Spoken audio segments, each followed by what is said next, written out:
Okay, good morning again, and I want to welcome you to this second session of our dialogue seminar on Ella Baker, Barack Obama, and the long struggle for equal rights, which is also our commemoration and celebration of Juneteenth Day here at Carolina Public Humanities. We're still at Flyleaf Books, and we're going to begin the second session in just a moment. I want to mention that we have one more weekend seminar, Carolina Public Humanities. Next weekend, we are having a program called Conceptions of Time, from the Big Bang to Daylight Savings. That's the long view of things. And our goal is to help us think about how human conceptions of time evolve across history and what time has been like during the pandemic, for example, when our normal conceptions of time seem to be challenged. So there are still places available for this, and we are also going to have an in-person component, we hope, at the Silver Spot Theater. So go on our website, and there you will find information about this final weekend seminar. And we also have one more lunch with friends and strangers. Max Orr will be hosting Daniel Cobb for a discussion of Darcy McNichol on Friday, June the 25th. And then we're all going to take a summer break in July. Okay, I want to thank again Paul Bonici, who is handling the technology, and as you see, he's dropping information into the chat from time to time to give you more resources to use for further information. So our second speaker today is Professor Claude Clegg, who is the Lyle V. Jones Distinguished Professor of History and African American, and Diaspora Studies here at UNC Chapel Hill. Professor Clegg's research focuses on the modern history of African-descended communities, and he's been on the faculty at UNC Chapel Hill since 2015.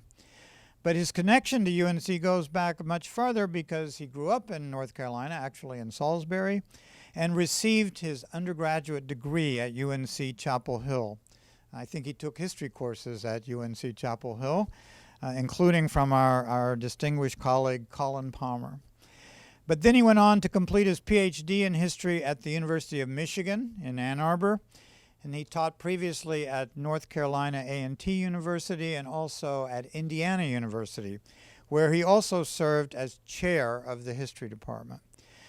So as a member of UNC's history department, I can report that our colleagues were extremely pleased when Claude, as his colleagues know him, when Claude decided to return to North Carolina to teach at his alma mater.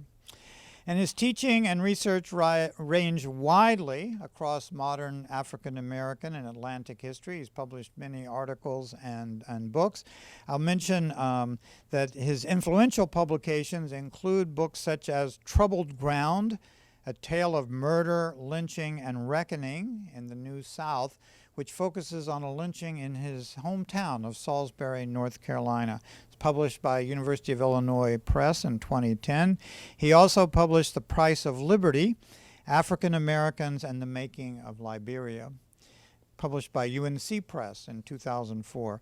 And like Pat Parker, Claude has held various leadership roles, including, as I mentioned, chair of the Indiana University History Department, and a position as associate editor of the Journal of American History, and editorship of the Blacks in the Diaspora book series at Indiana University Press. His most recent research and writing, however, provides the foundation for his presentation at today's seminar. He recently completed a major historical study entitled The Black President, Hope and Fury in the Age of Obama, which will be published by Johns Hopkins University Press in October of 2021, and I know Paul's putting information about this in the chat. I strongly encourage you to purchase this book, as I also strongly encourage you to purchase Pat Parker's recent book on Ella Baker. So it's my pleasure to welcome Claude Clegg to this Juneteenth seminar, for which he's going to share his ideas about Barack Obama, presidential leadership, and the politics of race. So welcome to CPH, Claude.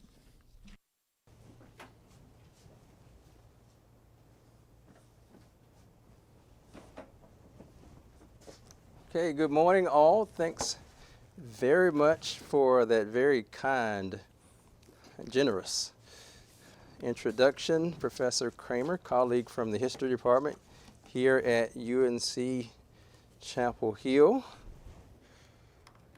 Okay. In addition to Professor Kramer, my colleague, I also like to thank the people at Carolina Public Humanities for sponsoring this event. I'd like to thank the Flyleaf Bookstore for sharing their space. I'd like to thank my colleague Patricia Parker for joining us and participating in this, I think, very important session and a very pivotal time in American history and in the human condition, which I think her talk on Ella Baker highlights, and hopefully this presentation on the presidency of Barack Obama will also interface with that theme of sort of the pivotal nature of these individuals and also the times in which we live that make it even more important that we study history and study not only these individuals but also all of the sort of unsung voices and movements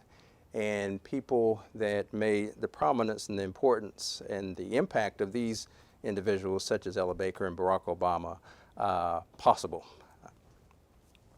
So to get started, on the night of November 4th, 2008, I watched U.S. election returns on CNN while chatting on the phone with a relative in his 70s.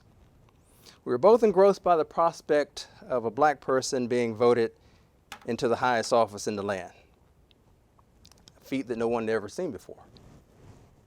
As we talked, suddenly on the television screen appeared the words, quote unquote, Barack Obama elected president. I can remember audibly gasping when I saw that appear on the screen. In that surreal moment, we both agreed to get off the phone and in order to fully appreciate this unprecedented event.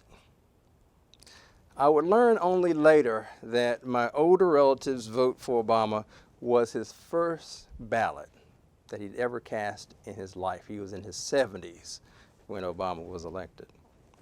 The next time I saw him, I asked him, that is my relative, I asked him how he had felt when Obama was elected. I suspected that he was being characteristically guarded in his response when he answered that he did not think he'd see such a day during his lifetime. Curious, I asked, why not? He mused. I thought that the presidency was a white man's job. I probed further. Why?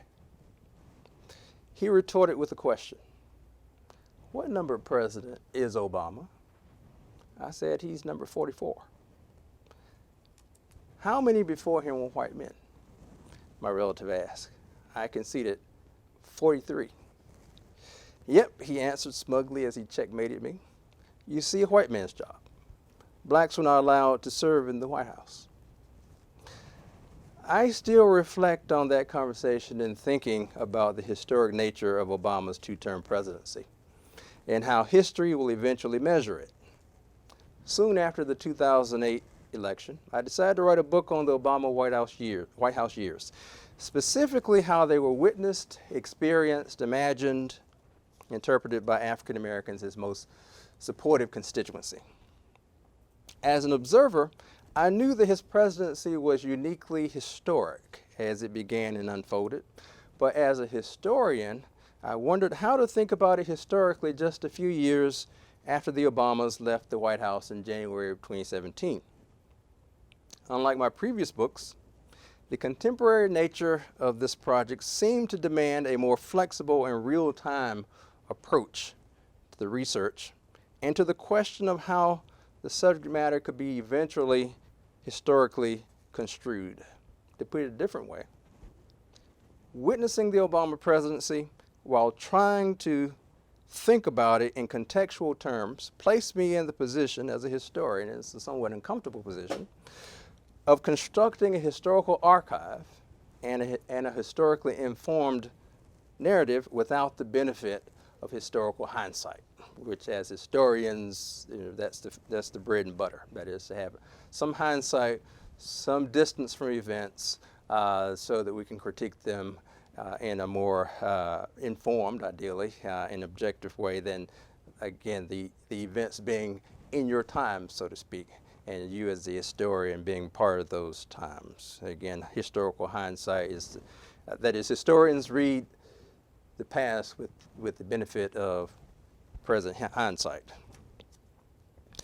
The real ability to view the Obama administration in its entirety in historical terms did not emerge until January 20th of 2017, when his successor was sworn in. Consequently, what historians and the general public ultimately judged to be the significant historical outcomes of the Obama presidency will not come into clearest focus until many years hence.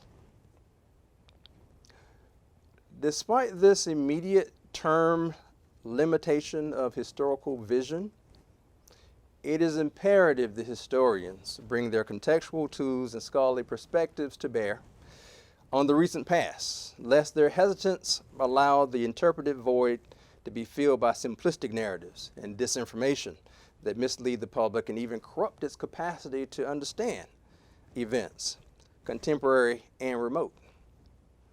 All historical writings and interpretations are subject to later revision and refinement, which ideally benefit the historical record. However, popular myths are harder to dislodge once they have gone unchallenged for a long period of time by factual sources and informed reasoning.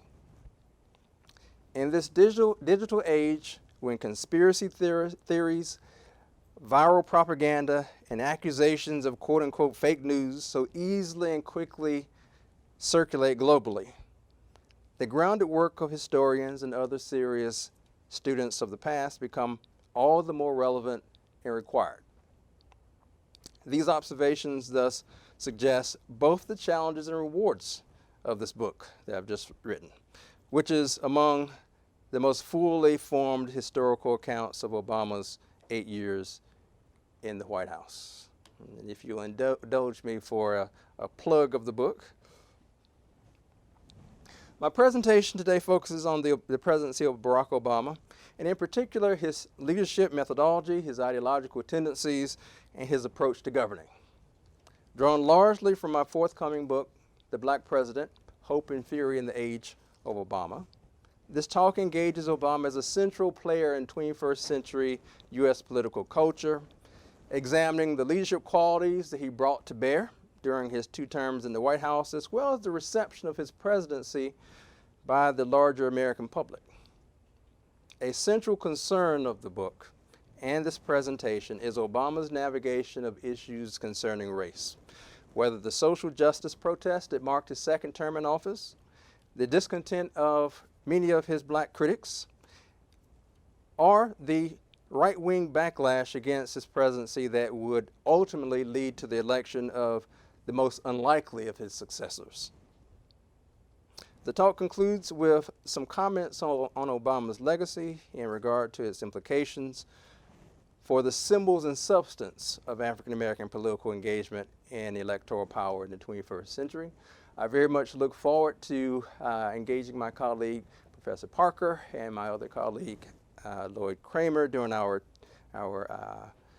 during the Q&A and also the chat afterwards. I think that there are a lot of sort of synergistic elements between what's going on in the life and leadership of Ella Baker and in the subsequent life and leadership of Barack Obama and people. There's just a lot of resonances between the civil rights era and this current era that we live in. If we're talking about voting rights, if we're talking about human rights, and so forth. So I very much look forward to that at the conclusion of my presentation.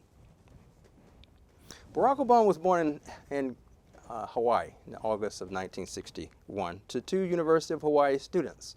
Barack Obama Sr., who was a Kenyan exchange student who arrived around 1959, 1960, and also Ann Dunham, who moved to the state with her parents from Seattle, Washington in 1960.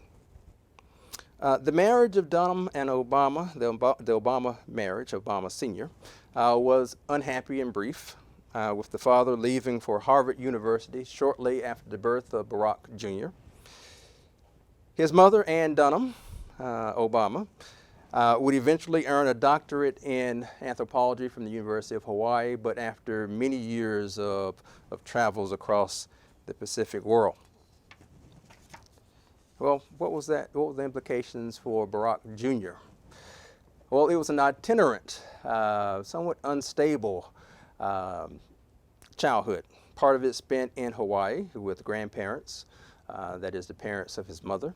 Part of it spent in Indonesia with his mother and her second husband, as they lived for a number of years during Barack's formative years in childhood.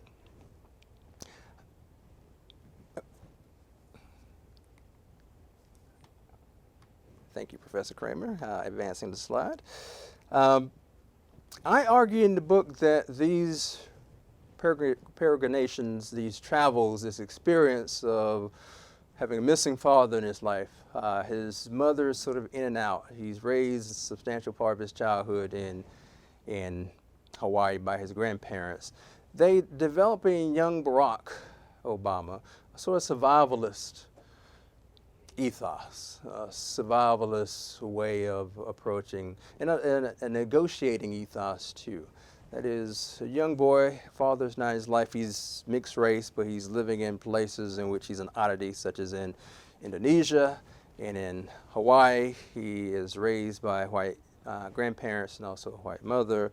So a sort of survivalist ethos, but also negotiating boundaries. He's amphibious culturally. And he learns it early on to sort of migrate between cultures in Indonesia and California, eventually in the mainland of the U.S. I think it serves as a benefit to him politically in life when he goes into politics, but also it makes his early years that much more unsettled and unstable. He writes in his autobiographies that he sort of puts together, he's forced to piece together an identity. Not only identity, a racial identity, but identity, a male identity, or identity as eventually a father and a husband, an identity that he did not see mirrored well in his own father, and had to sort of pick these identities up on the fly, so to speak, during his early formative years. Early in life, as he tried to figure out who he was and how he fit in, Barack Obama came to understand the need for quality advisors and experienced mentors. And he sought to surround himself with both whenever possible. His competitiveness and ripening ambitions were likely stoked by his attendance at Ivy League schools. He went to Columbia University as an undergraduate. He went to Harvard Law to study law in the late 80s, early 90s as well. Early on, he develops a very competitive streak. And this competitiveness, I think, is stoked by those Ivy League schools, but also subsequent work at an elite law school or an elite law firm in Chicago. Perhaps most relevantly, his reading of Chicago's political landscape during his time as a community organizer in the South Side in the 1980s undoubtedly contributed to his ability to be calculating his political dealings, especially when it came to engaging and challenging entrenched politicians. After arguably marrying up, following an engagement with Michelle Robinson, a Chicagoan and fellow Harvard Law grad, alumnus, who would become a successful administrator in the University of Chicago, Obama entered the realm of electoral politics in 1996. This was a source of conflict within the Obama household.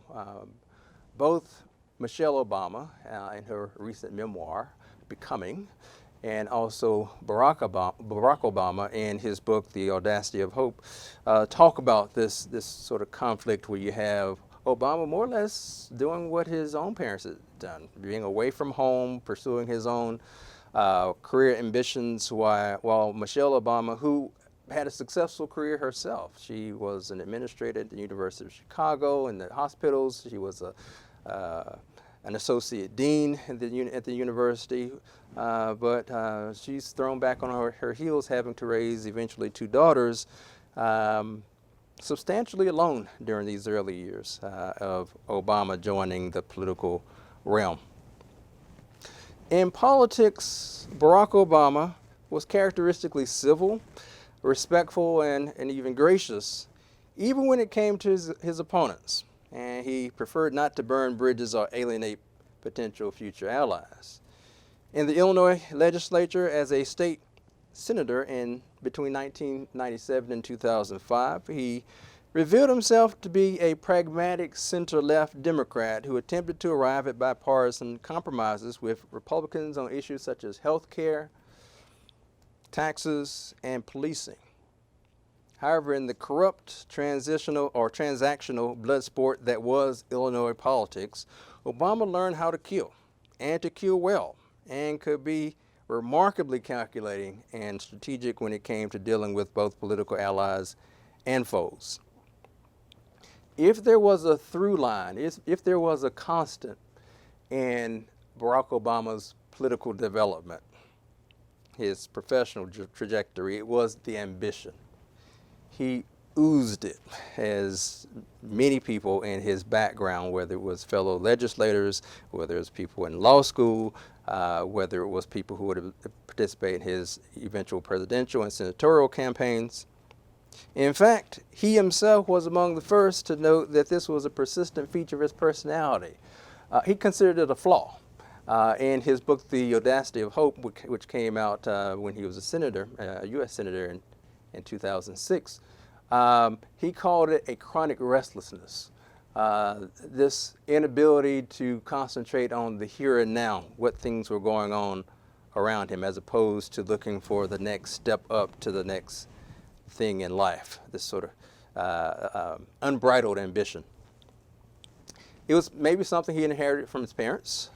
His father, who comes from Kenya, then the University of Hawaii, and he goes on to Harvard, even leaving behind his wife and young son in Hawaii as he went on to bigger, better things, at least professionally speaking.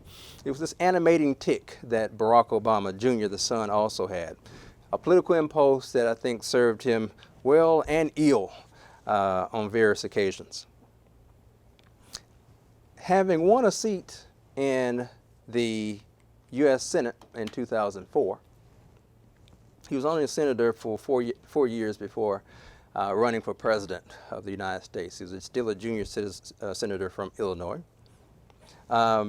He decides in 2007 to throw his hat in the ring and announces from Springfield, Illinois, the same place that, of course, perhaps the best president, the one who routinely gets rated as the best president in polls and so forth, Abraham Lincoln, also spent his formative years as a politician and as a lawyer. He announces in early 2007 that he's running for president, and through a fascinating primary season in which this young 47-year-old Illinois senator is pitted against former First Lady, U.S. Senator from New York, Hillary Rodham Clinton, and it's I think, most fascinating primary season, certainly of my lifetime, and perhaps ever.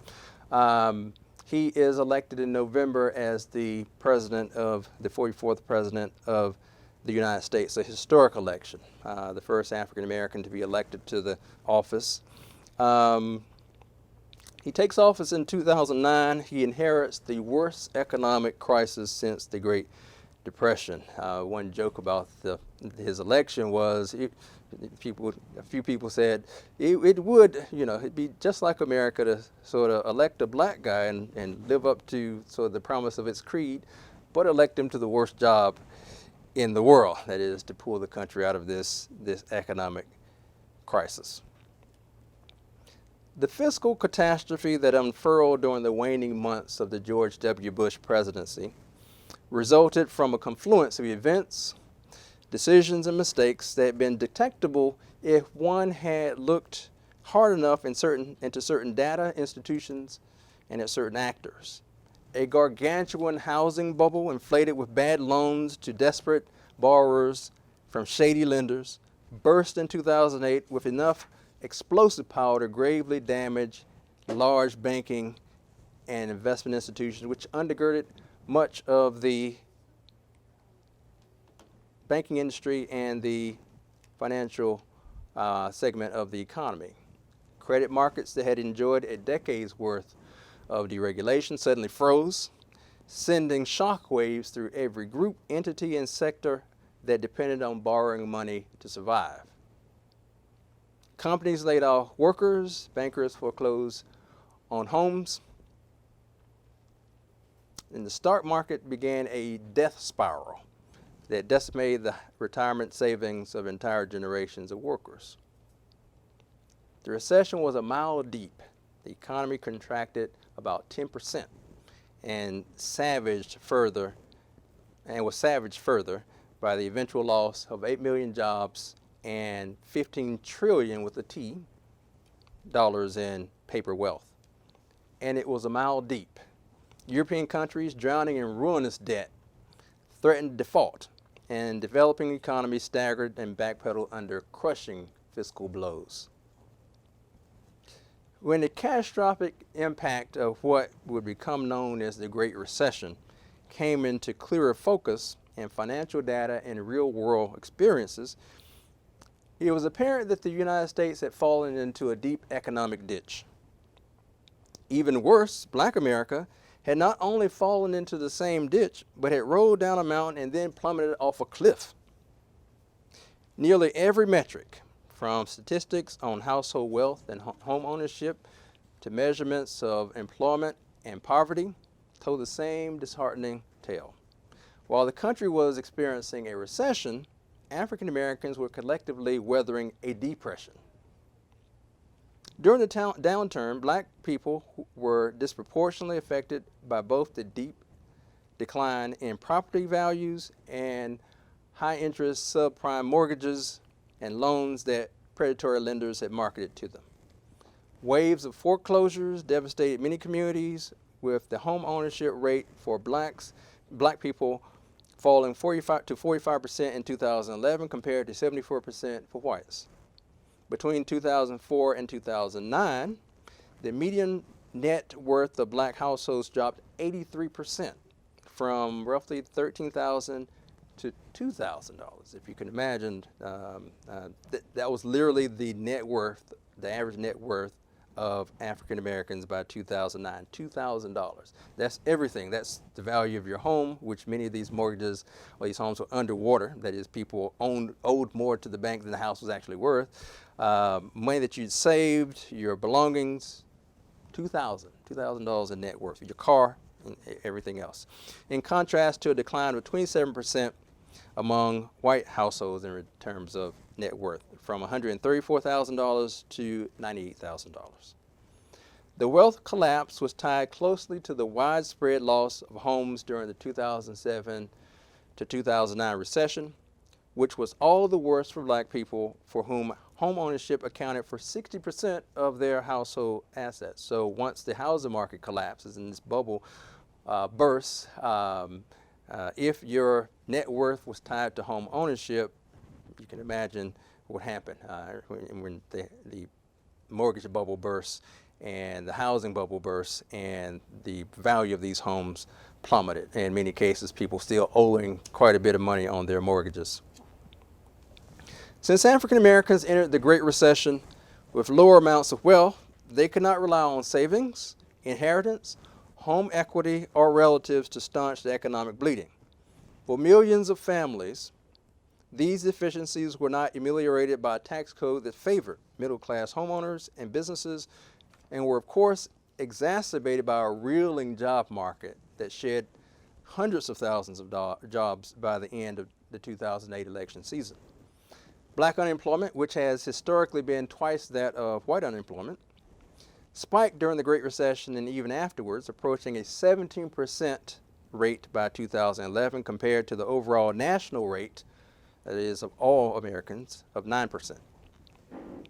For black people at the very bottom of the economic disaster, a 27% poverty rate afflicted them by 2010.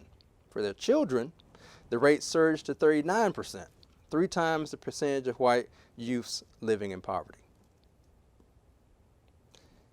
In the midst of the Great Recession, black leaders across the spectrum, from politics and government to the clergy and academia, called for President Obama to support a policy agenda that would target the crisis of unemployment, foreclosures, and poverty that faced the most vulnerable groups. Obama resisted such an explicitly targeted approach, reminding critics that he was, quote unquote, the president of the entire United States and not just black America. He thought it politically and strategically unwise to pursue an agenda that privileged a subset of Americans, no matter how seemingly deserving. As early as 2006, Obama had written in his book, The Audacity of Hope, that white guilt was largely evaporated in the United States, and that even well-meaning whites would only go so far in supporting policies that were blatantly designed to assist distressed black communities. Obama was arguably correct in his analysis. One need only look at polls showing middling white support for watered down and perennially besieged policies such as affirmative action to detect this trend. In the midst of an economic cataclysm that helped fuel conservatives' scapegoating of minorities, immigrants, the welfare state, and anything that remotely seemed to assist the downtrodden, especially people of color, the appearance of Obama choosing favorites or being overly mindful of the circumstances of a subset of Americans, in particular African Americans, would have been more than enough to provoke Republican howls of reverse racism. Consequently, such a scenario, following on the heels of the 2010 midterm rout of the Democrats, in which they lost control of the House of Representatives, would have likely been calamitous for the electoral viability of Obama and other Democrats around the country come the 2012 election cycle. Again, as a general rule, Obama's policy recommendations tended not to be race-specific in packaging or explicit purpose. He did not believe that such an approach was either strategic or viable, since he believed that there was little white tolerance for race-coded policies that were obviously meant to benefit black people or other marginalized groups. He reckoned that whites, still the preponderance of citizens, office holders, and voters, would vote their self-interest, like other voters, and not support a legislative agenda in which the outcomes were aimed at advantaging specific subsets of Americans, regardless of arguments about historical discrimination or even clear proof confirming its present-day manifestations. Thus, at the end of the day, no grand policy initiative, according to Obama, could move forward without substantial white support and buy-in, and overtly race-based policies could not pass this threshold. In lieu of targeted remedies for social and economic inequities, Obama maintained that universal policies were more practical and preferred, especially when complemented by a healthy dose of individual and collective responsibility, which he often preached, especially towards African American audiences, which in some quarters, African American leaders and others thought was a problematic sort of lecturing of people in regard to personal responsibility. Therefore, in common with white Americans, black people and other disadvantaged groups, so the thinking went, would benefit from health care expansion, paid family leave, criminal justice reform, and a fairer tax policy. In some cases, Obama maintained that the historically marginalized might even benefit disproportionately from some of these measures. The Affordable Care Act, or as it's colloquially called, called Obamacare, was emblematic of Barack Obama's view that a universalist, pragmatic, race-neutral approach to progressive policy could, if carefully crafted, pay disproportionately high dividends to individuals and groups, including African Americans, who are the most disadvantaged segments of society. Obama proposed, in regard to his health care plan, a hybrid public-private system in which the government would partner with existing healthcare insurers to offer a menu of variably priced plans. Federal subsidies would go both to the insurance companies, which would ideally keep premiums affordable, and to means-tested customers who would have otherwise been unable to afford coverage. Basic services and features would be associated with all plans, including certain types of preventive care coverage, the option to cover offspring through their parents' plans to age 26, and a ban on discriminatory premium pricing related to pre-existing medical conditions. If the principal objective of the ACA, or Obamacare, was to ensure more people were affordably covered, it was an incremental success. The implementation of the law was in early 2014, and the uninsured rate fell from a high of 18% in the third quarter of 2013 to around 12% in the first quarter of 2015. During that period, the uninsured rate for blacks and Hispanics declined 7.3 and 8.3 points respectively, and for those households earning less than $36,000 per year, the rate fell almost 9 points. The rate of being uninsured, that is. The ACA, Obama's signature legislative achievement, was one of those policies like the expansion of Pell Grants, sentencing reform, earned income and child tax credits, that was race neutral on the face of it, but disproportionately assisted those most in need, especially and including African Americans. In regard to his style, his sort of leadership style, his presentation of himself as a public figure. Throughout his presidency, Obama consistently revealed himself to be a pragmatic realist who preferred universalist policies and an incremental approach to problem solving over rash decision making and impulsive maneuvers. He was a technocrat. He was a technocrat in sentiment and in method. With an abiding faith and expertise and experience of his advisors and staff members whom he surrounded himself with. Some admired his cerebral leadership style and strategic caution. Others considered his temperament, his demeanor, and tactical movements as timid and half-hearted, revealing a lack of commitment to principles and an indecision born of fear of electoral consequences, especially when it came to matters of race. These countervailing impressions and Obama's navigation of them were perhaps easiest to discern during his second term, when several instances of police and vigilante violence against unarmed African Americans led to mass protests that confronted the Obama White House with a series of dilemmas. On August 9, 2014, around noon, Michael Brown, an 18-year-old black youth, was shot to death in the middle of a public street in Ferguson, Missouri, which is a quote-unquote suburb of St. Louis, by Darren Wilson, a white police officer. Details of the encounter would remain contested and unsettled across the varying accounts of eyewitnesses. What was clear from subsequent reports and inquiries was that the officer shot the teen at least 6 times, and from a distance too close to leave gunpowder burns on the victim's skin or on his clothing. To make matters worse, the police department and other responding agencies were in no rush to remove the teen's dead body from the center of Canfield Drive, allowing him to lie there partially covered for 4 hours. As video footage of fiery protests in Ferguson illuminated the rolling disaster facing local authorities, the Obama administration issued a statement on the White House website expressing, quote-unquote, deep condolences for the family of Michael Brown and requesting that Americans honor him, quote, through reflection and understanding, unquote.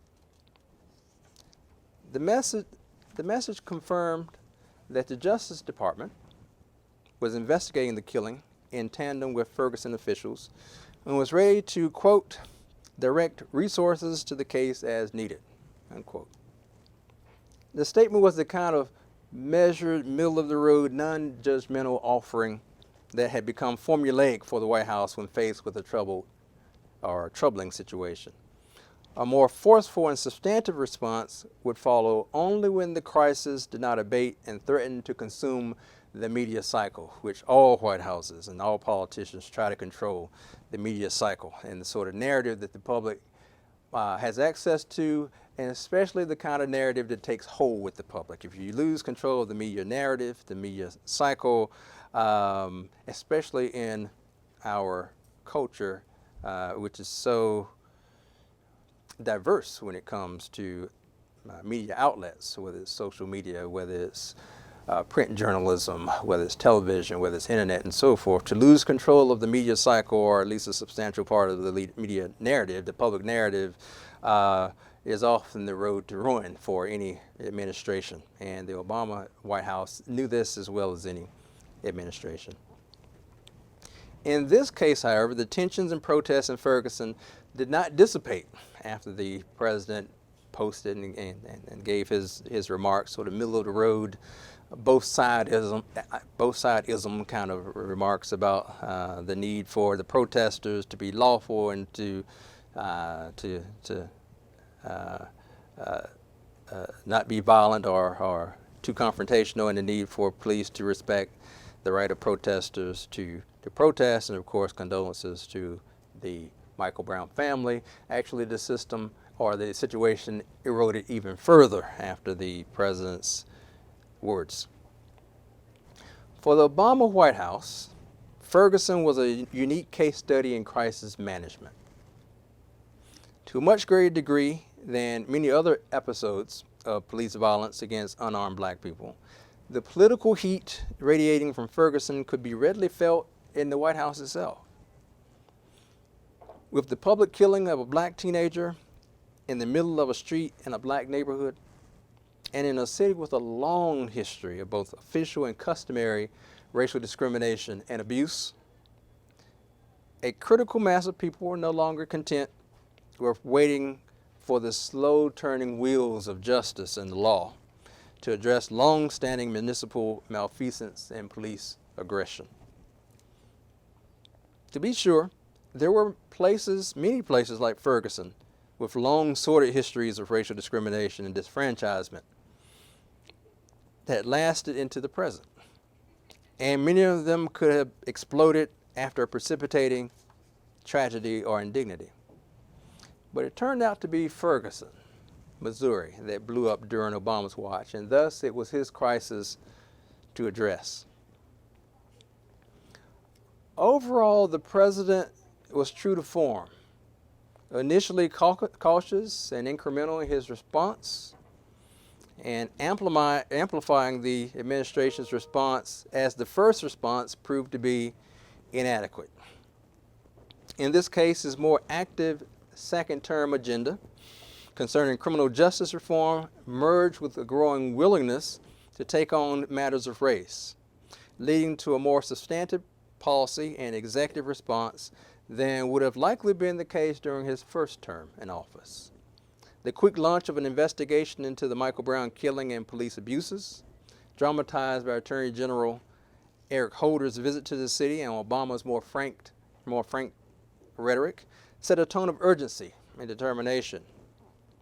Furthermore, the forceful pursuit of consent decrees in Ferguson and elsewhere, that is, court-ordered agreements by municipalities, in this case police departments, to change their ways, to come under the supervision of the Justice Department as these institutions were being reformed.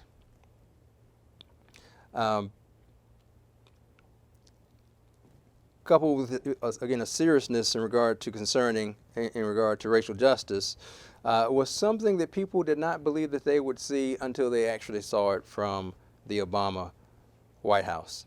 Ultimately, Ferguson was an important battle in the administration's broader struggle for deep cultural, institutional, and systemic cultural change in American life regarding issues of race. One of the byproducts of the Michael Brown case, and I think a byproduct that resonates very clearly with the time and the achievements and setbacks and so forth of the civil rights era, the era of Ella Baker and others. One of the byproducts of the Michael Brown case and other widely reported killings of black people by law enforcement officials was the rise of a nationwide grassroots movement that became a mouthpiece for protest against these recurring tragedies. Initially consisting of spontaneous nodes of activism that sprang up in response to specific instances of police violence, increasingly interconnected and engaged networks of activists gave voice to elaborate agendas for addressing the larger racial, structural, and systemic issues behind perceived injustices.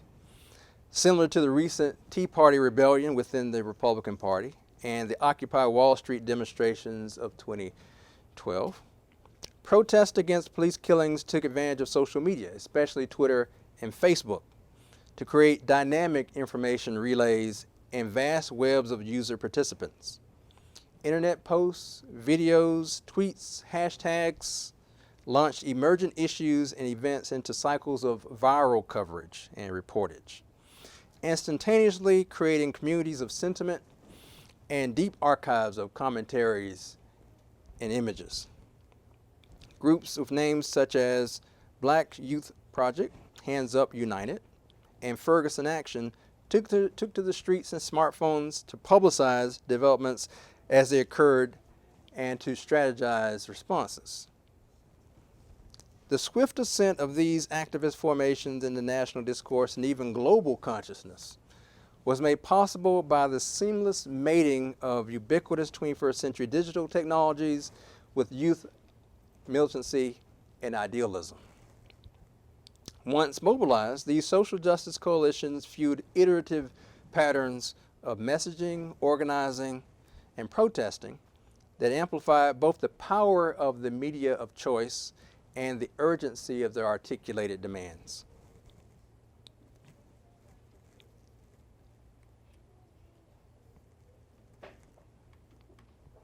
The best known group to materialize from this cluster of activism was the Black Lives Matter, or BLM, movement, which gained its name and momentum when 3 black women started using the hashtag Black Lives Matter in the wake of the acquittal of George Zimmerman, who had killed unarmed black teen Trayvon Martin in 2012. As an organizational expression of mass outrage and resistance, BLM was decentralized and diffuse, with no recognized national leadership or codified agenda. Many activists believed that this arrangement was best. Such openness seemingly allowed for the spontaneous development of local leadership and agendas. Also, if the movement remained dynamic and at least nominally democratic in structure and ethos, some thought it would possibly deter external interests from co-opting its vital energies. Well, despite these apprehensions and precautions, moneyed individuals and groups did appear, including the George Soros and Ford Foundations.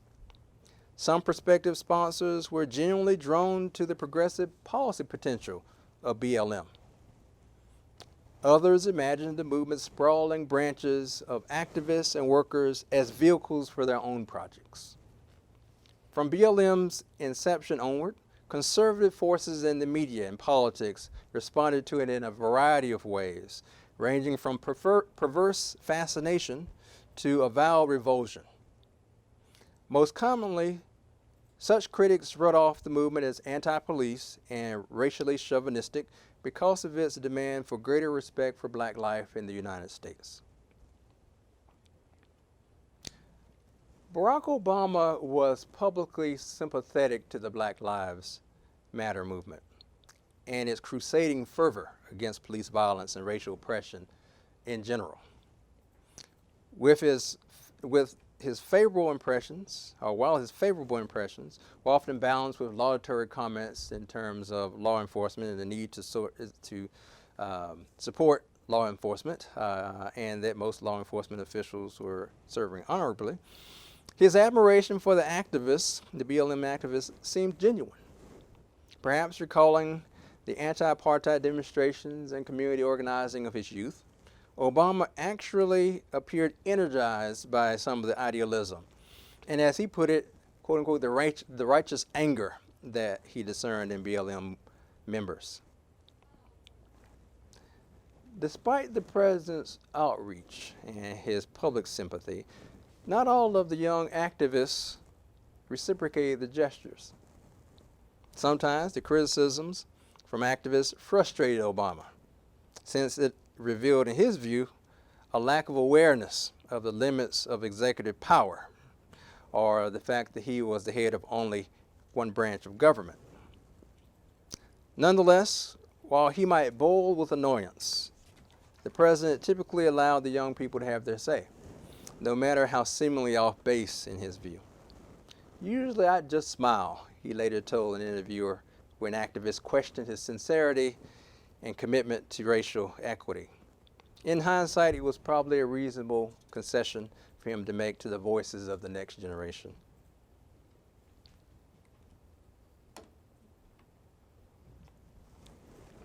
The legacy, the legacies of the Obama presidency, they're still coming into focus, and they will continue to do so over the next decades and generations. That's how history operates. That is, each cohort of historians writes new histories each generation,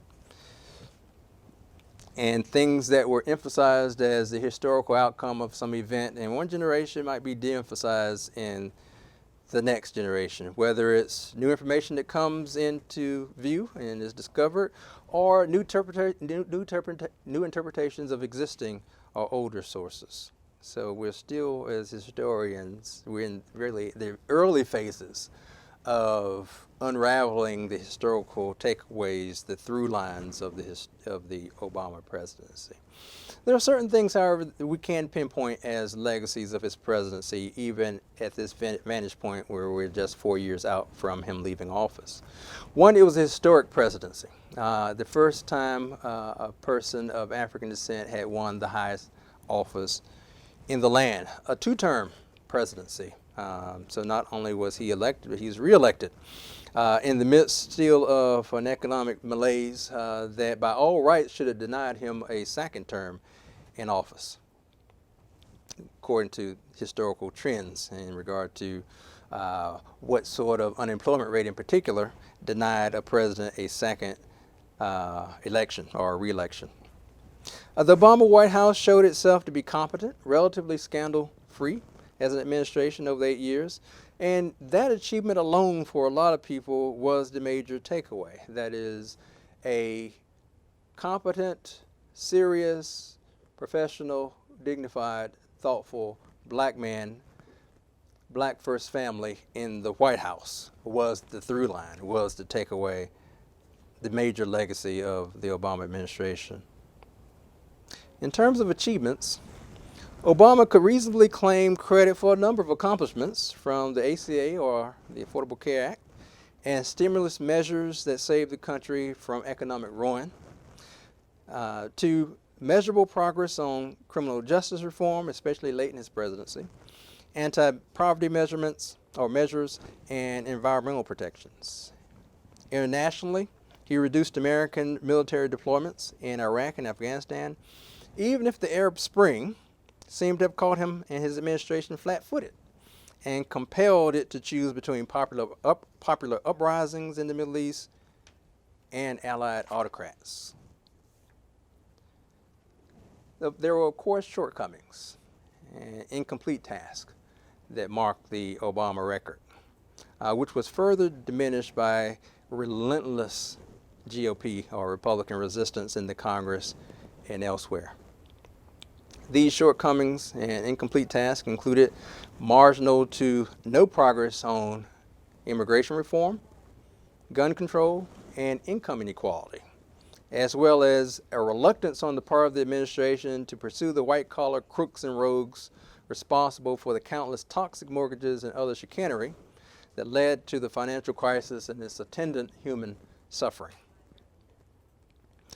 The Obama presidency did create an opening, or further opening, for black politicians to pursue higher office.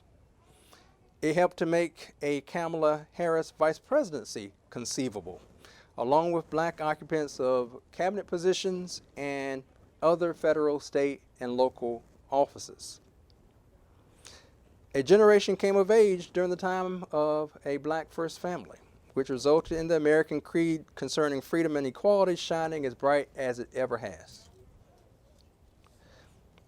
Although racial animus had always resided in certain quarters of American politics, Obama's term in office accelerated a right-wing backlash and open appeals to white racial grievance and bias, embodied in the candidacy and later presidency of Donald Trump, who purposefully positioned himself as the anti-Obama. Trump's messaging was not only rhetorical and stylistic, but it also was aimed at the policy record of the Obama administration. Upon assuming the Oval Office, Trump immediately sought to overturn or neutralize a number of his predecessors' regulatory actions related to environmental protections, workers' rights, immigration, financial reforms, and healthcare policy. On the international front, Trump repudiated the Trans-Pacific Partnership trade agreement with a number of Pacific Rim countries. He rejected the Paris Climate Accord aimed at reining in global warming, and abandoned a multilateral nuclear non-proliferation pact with Iran. Incompetent handling of a global pandemic and the attendant economic damage, along with a raft of scandals and outright lawlessness, would deprive Trump of the votes needed for re-election. However, the racial vitriol, the fear-mongering, the authoritarianism that he unleashed into the American body politic have outlived his time in office and may be around for many years to come. The presidency of Joe Biden is both a progression of Obama's left-of-center agenda and a rupture with Obama's careful navigation of race.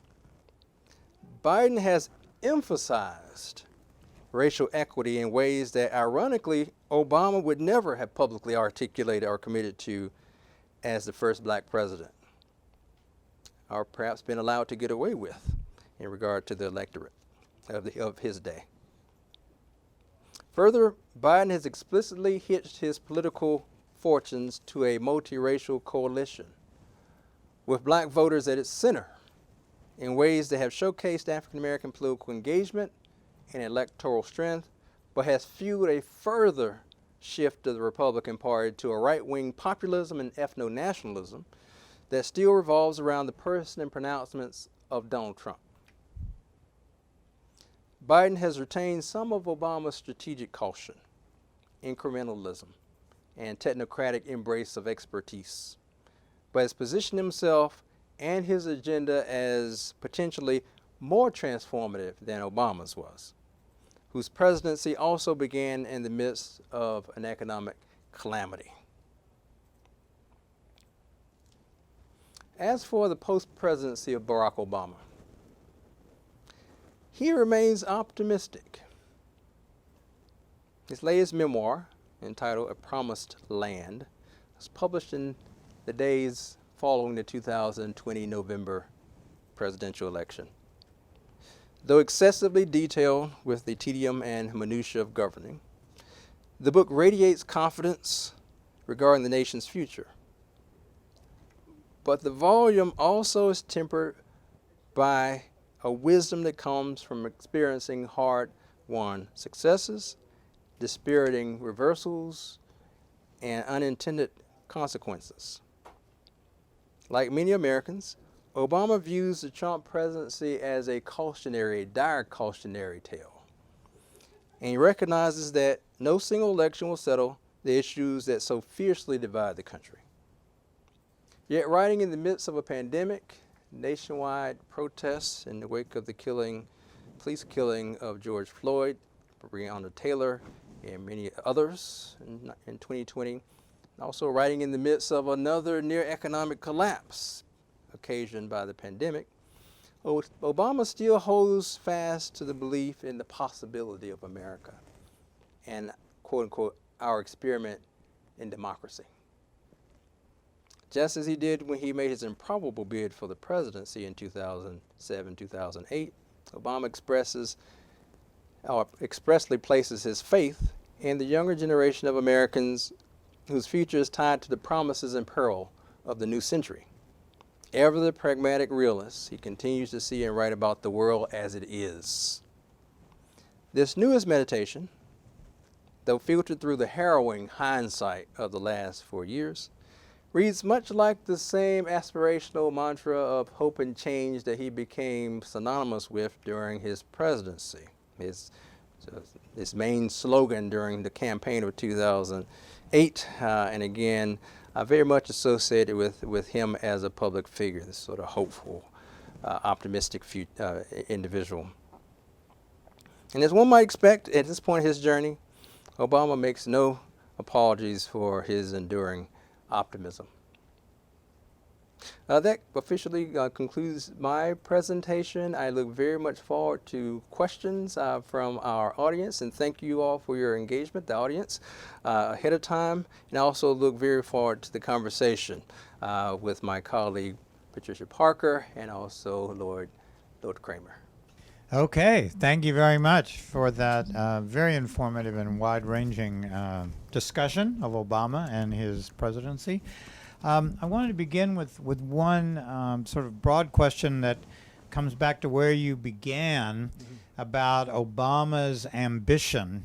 Do you think he was driven by personal ambition mainly, or also did he have a vision of social justice that was equally important for motivating him? And where did the ambition come from, and where did the vision of social justice come from, if you were balancing that out? Oh, excellent question. I think both are going on, and I think they're the personal ambition and the sort of vision of a better world are intermingling, they're interfacing and so forth in his public life and so forth. I think the personal ambition, some of that perhaps is in the DNA. I think some of us are, some people are simply, they're born with certain sort of qualities. I think some of it comes from his parents. His father was profoundly ambitious as well. Born into Kenya, he becomes a exchange student, goes to Hawaii. He gets a degree in economics there. He's off to Harvard. He goes back to Kenya and expecting to have a high position in government there. He rubs all the right people the wrong way, and he is sidelined. He tragically dies in a car accident in the 1980s. Obama himself, and I think others have said that President Obama, Obama Jr., says that much of his life is trying to measure up to the father who wasn't there, but the father whose image of the sort of aspiring, forward-leaning, ambitious Kenyan who leaves home, goes out into the world, goes to Hawaii, goes to Harvard, and so forth. Obama's own journey is the same kind of migratory journey in his early life, but Harvard and so forth. And some of it's the father and also the mother. Ann Dunham, who eventually gets a doctorate in anthropology, lives her life out in various quarters of the Atlantic or the Pacific world. So his parents, I think, are a good part of that ambition. I think his social justice tilt has a lot to do with Chicago and being a community organizer there in the 1980s. And being enmeshed for the first time in a black community, and in black institutions, and in a black public and constituents, and being engaged, sleeves rolled up, and fighting for health care for those folks and trying to get at the roots of poverty and crime in that place, and then engaging the political machine of the Daley administration during the 1980s, and learning from it, one, how do you address, how do you approach an entrenched political regime, and what benefits can be derived from knowing the game and playing the game of politics, being calculating and so forth. So you learn a lot of both the ambition, I would say, early in life, going up through his time as a community organizer and then to Harvard and so forth. And again, he's inspired by parents, but I think his vision of community, his vision experience of community struggle, his vision of fairness, what America could be versus what it actually was, he sees on the south side of Chicago. And that stays with him. And that was an interesting time to be on the south side of Chicago. There was the first black mayor, Harold Washington. He would have been there during that period. Jesse Jackson comes out of Chicago. He has 2 terms in which he runs for president in 1984 and 1988. Barack Obama's witness to that in Chicago as this rainbow coalition, as Jackson calls his campaign, is unfurling.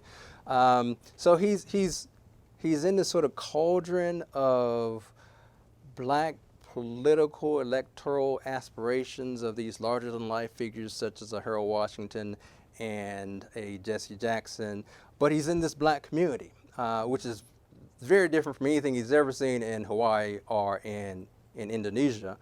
And it's here, according to his own telling of the story, he settles on more or less a black identity. When he's in this community, and he connects with these people. His earlier days, it seems strange, but his grandparents and his mother called him Barry, Barry Obama. It sounds strange to us, but once he gets to the States, once he gets to Chicago, he insists upon being called Barack, and embracing that part of his African identity through his father. So I would say they're both going on. The ambition is absolutely there, and it's a through line for his entire life, at least his public life and his adult life. But I also think the sensitivity to context, the sensitivity, the empathy with people around him. Even before he comes to the States, he's seen inequality, he's seen poverty, he's seen discrimination in places like Indonesia, deeper than anything he would have seen in Hawaii. And he carries that with him, I think. He sees that replicated, or he sees that resonating in the south side of Chicago. Inequality, struggling, suffering, deprivation. And also, I think he, during his time in Chicago, state politics, he tries to resolve the question of what can government, what can the state, what can public officials, what can they do and what should they do? What do they owe the people? Which is sort of an enduring question of American history, that is the place of government in the lives of Americans. It's a great question. So another example of how the personal and the public always intersect. Yes. So, I have a question here from another teacher, Stover Sensei, who says, as a public school teacher, I find it difficult to talk about modern African American leaders and activists because they are perceived as political in a way maybe that white leaders are not. And I say this as a teacher with a Shirley Chisholm poster in the classroom.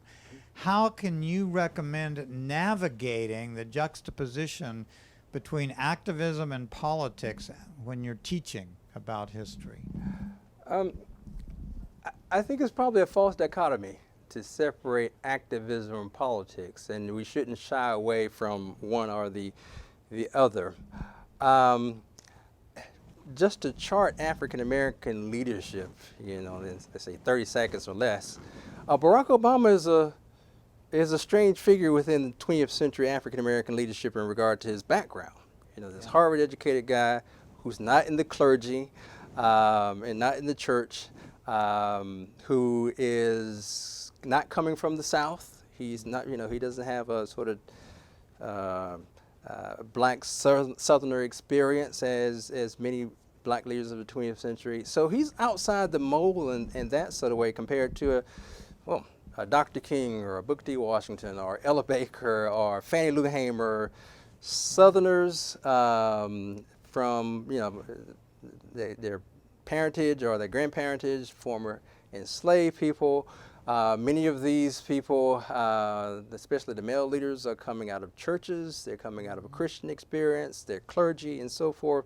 So in that way, Barack Obama is a sort of unique oddity when it comes to African-American 20th century. He's firmly a 21st century creation in regard to politics. Even going into the late 20th century, Jesse Jackson, he's a clergyman.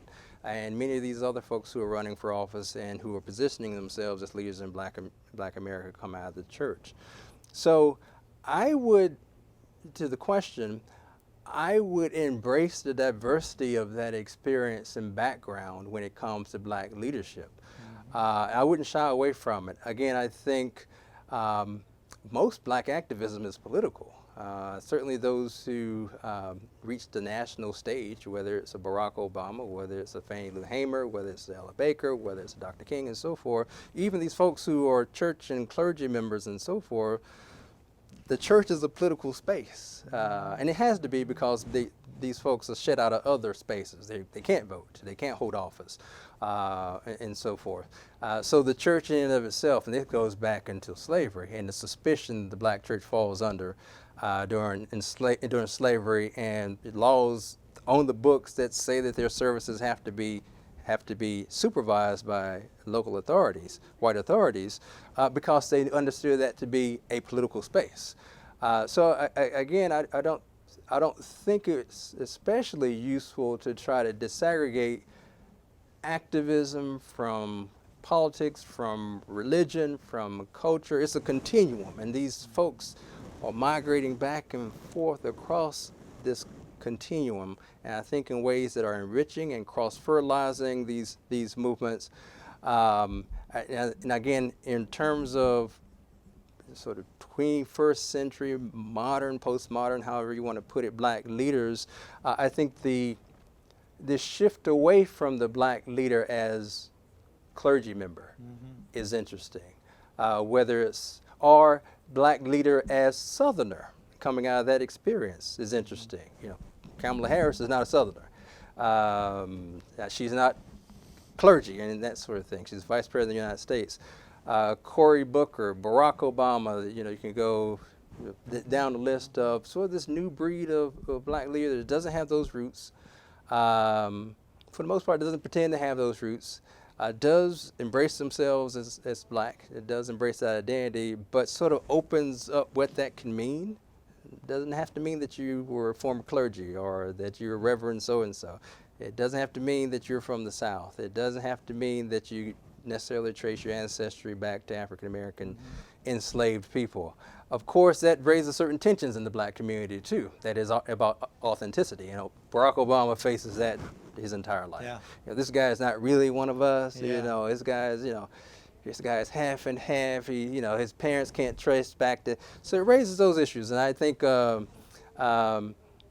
don't know if maybe that's a worthwhile conversation for people to have, but not one to get stuck on in regard to this question of authenticity and so forth. I think the better measurement of what a person does, and where they are philosophically in regard to addressing the problems of the day, as opposed to whether you can trace someone back to 1850 North Carolina to bondage.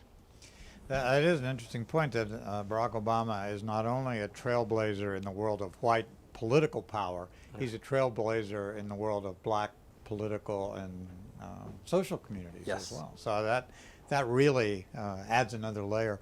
Here's another question, I think perhaps with someone from a teacher's perspective. In light of the current controversy regarding critical race theory, do you believe that the right-wing reaction to Obama's presidency is going to subside anytime soon? You talked about that backlash. Are we still seeing that in a new form with the debate about this or the attack on this? Absolutely. I think it's a continuum. So it doesn't start with President Obama. I think it's always been there. You can go back and look at the 19th century and some of the debates during Reconstruction. about who should have citizenship and who shouldn't have citizenship, and all the machinations put in place by state governments to limit people's right to vote, whether it's grandfather clauses, poll taxes, literacy tests, and so forth. So now, again, this, in the civil rights period, people are still having the same conversation about citizens and who belongs and who should vote and so forth. And we're having that conversation now. So there's a through line in American history in terms of progress versus reaction. There's 2 steps forward, 1 step back. Sometimes it's 2 steps forward and 2 steps back. Sometimes it's 2 steps forward, 3 steps back. And I think that's probably the nature of human societies, that almost a sort of a social physics in terms of each step forward perhaps is going to produce some sentiment for going back to ways of the past, so whether it's for reclaiming privileges of people who think that they're losing privileges. So I think that the whole debate about critical race theory, I think the whole debate about, and it's coded in a way that's I guess not supposed to be racialized, but whether one party is a socialist party or a Marxist party, or what they're doing is Marxism, I think it's sort of coded philosophically, but I think it's also racially coded. That is, this party is going to give away all this stuff to these undeserving people in order for those undeserving people to vote for that party, and we have to limit these folks in regard to having access to the ballot. And I think that President Trump has given voice to that sort of, not only him, but it's I think a whole party that's still enthralled to him has given voice. When you have the leader of the Republicans in the Senate, Mitch McConnell, talking about critical race theory, as opposed to all the other things that we could be talking about in regard to climate change, in regard to economic equality and healthcare. When he picks that to talk about, there's a certain sort of messaging that's going on that is in reaction to, in the views of some people, that America's becoming something that they don't want it to become, is becoming demographically something that they don't want it to become, and it's becoming that too fast, and that some sort of idealized America has been lost. And that I think, not even embedded in that, but I think just coded, saturated in that, is notions of race. Trump gave voice to it, and he said the things that people usually say behind the scenes and quietly. He said it in public. And I think that's one of the sources of his appeal. That it's an in-your-face, we're going to keep the Mexicans out, we're going to keep the Muslims out, we're going to keep the blacks from voting, we'll keep all this fraud from happening, and we're going to... He verbalized that, and I think he verbalized it and represented it in a way that people didn't think would be successful, and are shocked that has been so successful in that way. So I think the critical race theory debate, discussion, controversy is a piece with that larger question of where America is going, and who's American, and who deserves the right to vote, who deserves government benefits, that has always been with us. I think this is another iteration of it at a particularly fraught time, insofar as even the institutions of democracy, not just whether the other side is wrong, but whether or not democracy and voting, is legitimate anymore. Yeah.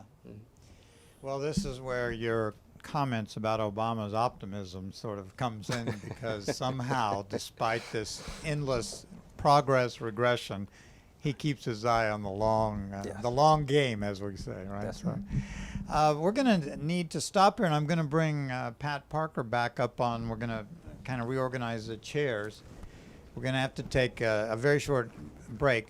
But there's a final question from our colleague Max Orr, who's watching, and he said, this is a very simple yes or no question. Do you think Obama would ever be interested in or qualified for the Supreme Court? Could he ever be confirmed? Has there ever been a case of a president who's been branded with such partisanship being able to join the Supreme Court?